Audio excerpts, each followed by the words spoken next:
We are witnessing the final spasmodic death rattle of the liberal hallucination known as the rules-based international order, a rhetorical fiction that has long served to obscure the brutal machinery of global capital accumulation, now stripping away its mask to reveal the naked predatory violence that has always pulsed beneath the skin of Western hegemony. The events of January 2026 do not represent a deviation from the norm of capitalist statecraft, but rather its ultimate, terrifying clarification, a moment where the intricate diplomatic veils woven during the post-Cold War era are torn asunder to expose the raw, grinding gears of imperialist drive, where the extraction of surplus value is no longer negotiated through trade treaties, but seized through kinetic decapitation and hypersonic terror. To the critical historian, the Janus moment, described in intelligence dossiers, is merely the inevitable contraction of a dying empire, a frantic scramble by the declining hegemon to physically annex the markets, resources, and labor power it can no longer command through soft power alone. We must analyze this not as a series of isolated geopolitical accidents, but as a systemic crisis of late-stage capitalism,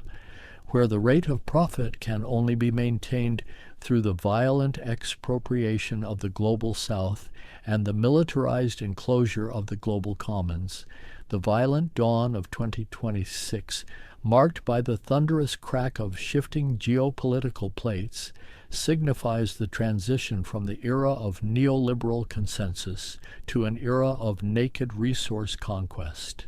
a regression to the inter-imperialist rivalries of the 19th century, but accelerated by the terrifying velocity of 21st century ballistics. In the Western Hemisphere, the phenomenon euphemistically dubbed Operation Absolute Resolve serves as the quintessential case study of this neo-colonial resurgence, a military operation that must be understood not through the propagandistic lens of restoring democracy or combating narco-terrorism, but through the cold, hard logic of geological determinism and the metabolic requirements of the American refining complex. The kinetic decapitation of the sovereign Venezuelan leadership is, in the final analysis, a hostile corporate takeover disguised as a liberation mission, a violent restructuring of the Venezuelan state apparatus designed to force the integration of the world's largest oil reserves into the stagnant circulatory system of North American capital. The specific geology of the Orinoco Belt, rich in the heavy, sour crude that the antiquated refineries of the American Gulf Coast are chemically addicted to,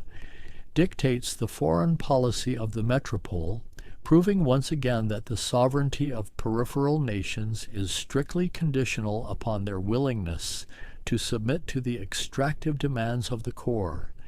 The United States, despite its boastful claims of energy independence via shale production, remains trapped in a crisis of accumulation, producing light, sweet crude that its own industrial digestive system cannot process, necessitating the violent seizure of Venezuelan heavy crude to feed the coking units and cracking towers of Texas and Louisiana.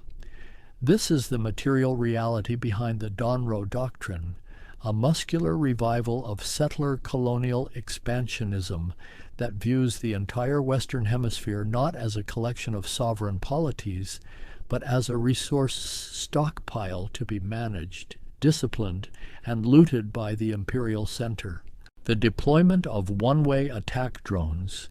and the utilization of elite suppression forces to capture the Bolivarian leadership reveals the extent to which the military-industrial complex has perfected the technologies of assassination, turning the sovereign territory of a foreign nation into a kill box for the convenience of ExxonMobil and Chevron. The report's revelation that U.S. oil majors view Venezuela as uninvestable without a total dismantling of its legal framework exposes the true objective of the occupation: the imposition of a legal regime that prioritizes the property rights of transnational corporations over the social welfare of the Venezuelan populace. The U.S. military is acting here as the armed wing of the Chamber of Commerce, tasked with physically dismantling the legal barriers, specifically the requirement for state majority ownership in PDVSA,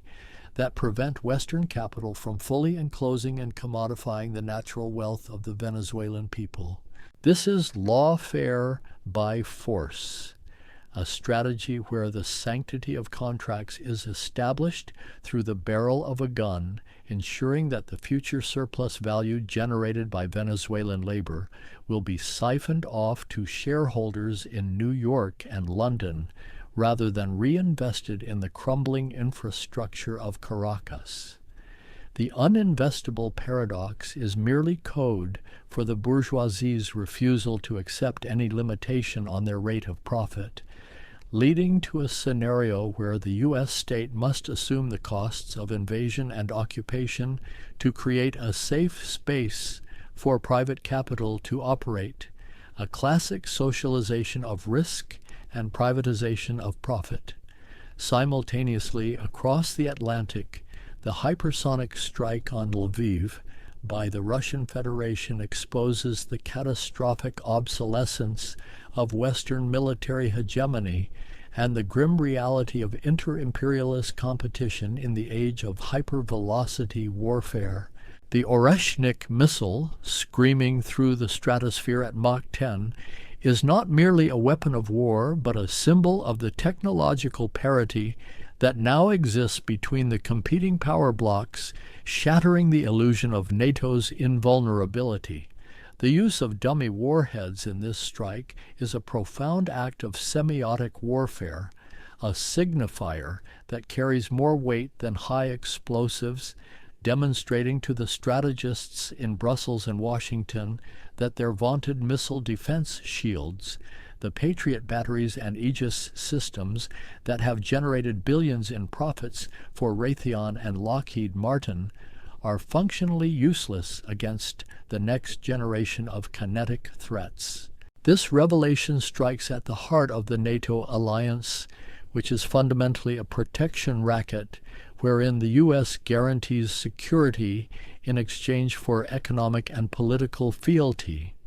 If the U.S. cannot stop a Russian hypersonic glide vehicle from vaporizing a logistics hub in Poland or a command center in Germany, the entire value proposition of the Atlanticist project collapses. The escalation dominance displayed by the Kremlin is a direct challenge to the U.S. military-industrial complex, forcing a realization that the trillions of dollars spent on defense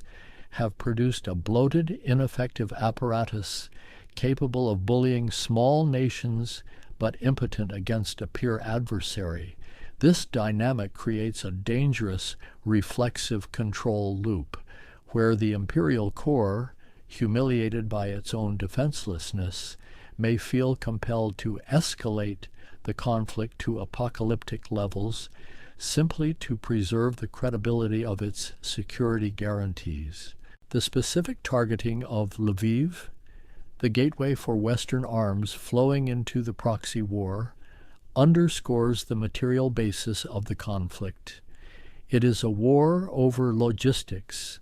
over the supply chains of death, where the ability to move capital and munitions is the primary determinant of victory.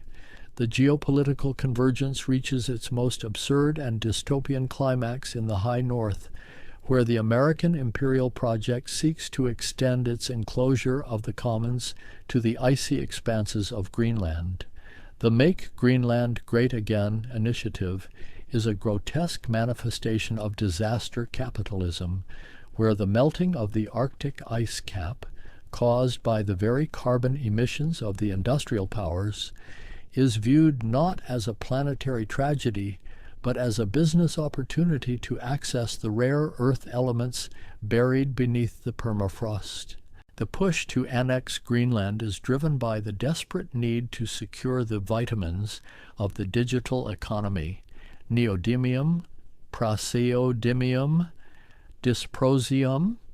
essential for the production of everything from F-35 fighter jets to the electric vehicles that represent the greenwashing of the capitalist accumulation crisis. The conflict over the Kvanefjeld mine reveals the deep anxieties of the U.S. security state regarding its dependence on Chinese supply chains. It is a battle for the raw materials of the 21st century, a recognition that he who controls the magnets controls the guidance systems of the future. The attempt to bypass the sovereignty of the Greenlandic people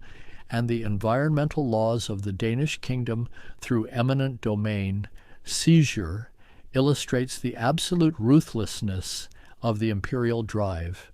When the mechanisms of the market fail to deliver the necessary resources, the liberal facade is dropped, and the state resorts to direct territorial acquisition. This is the commodification of the Arctic, the transformation of a fragile ecosystem into a strip mine for the preservation of American technological supremacy. The overarching narrative connecting Caracas, Lviv, and Nuuk is one of a global system in varying states of collapse and reorganization, where the economic warning lights are merely the indicators of a deeper systemic rot. The Janus moment is the realization that the prosperity of the Western consumer, the cheap gas, the smartphone, the security of the dollar, is built upon a foundation of relentless extraction, military violence, and the subjugation of the global South. The U.S. citizen, currently worrying about inflation at the gas pump, is intimately connected to the kinetic strikes in Venezuela and the mining disputes in Greenland. Their lifestyle is the byproduct of an imperial machine that must constantly expand, consume, and destroy in order to survive. We are entering an era of great power conquest, where the pretenses of diplomacy are abandoned for the raw calculus of survival, a war of all against all, fueled by the desperate hunger for energy, minerals, and hegemony in a world of shrinking resources and rising resistance.